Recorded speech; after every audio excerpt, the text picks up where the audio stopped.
Menteri Koordinator Bidang Politik Hukum dan Keamanan Mahfud MD menyampaikan pemerintah terus melakukan pengejaran terhadap kelompok kriminal bersenjata di Papua. Pemerintah sangat hati-hati dalam melakukan pengejaran terhadap kelompok kriminal bersenjata atau KKB atau kelompok teroris, agar upaya ini tidak sampai memakan korban jiwa dari sipil. Saat ini aparat keamanan dinilai cukup berhasil memisahkan antara pelaku teror dan masyarakat sipil. Ini disampaikan Mahfud MD saat memberikan keterangan pers di kantornya.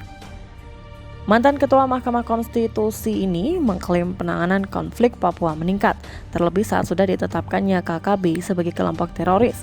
Selain KKB di Papua, pemerintah juga terus mengejar kelompok Mujahidin Indonesia Timur yang kembali muncul di Poso. Semua upaya ini guna memberikan rasa aman dari para kelompok teror bagi masyarakat.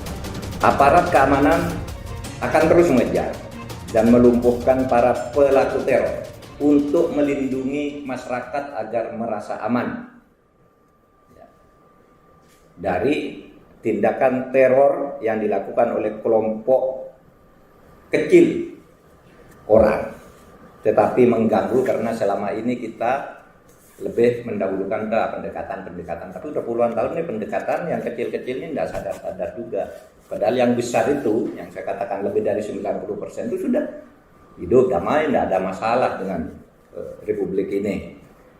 Yang kedua, pengejaran terhadap segelintir orang disebut KKB sebagai pelaku teror itu dilakukan secara hati-hati dan fokus, sehingga tidak menimbulkan korban dari warga sipil. Dengan demikian, setelah ditetapkan KKB sebagai kelompok teroris, aparat keamanan itu berusaha dan cukup berhasil sekarang ini memisahkan antara masyarakat sipil dan para pelaku teror.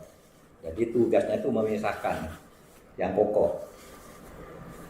Yang dipergunakan untuk mereka bukan kesenang-senangan tapi Undang-Undang Nomor 5 Tahun 2018, sehingga di situ dianggap sebagai tindak pidana terorisme.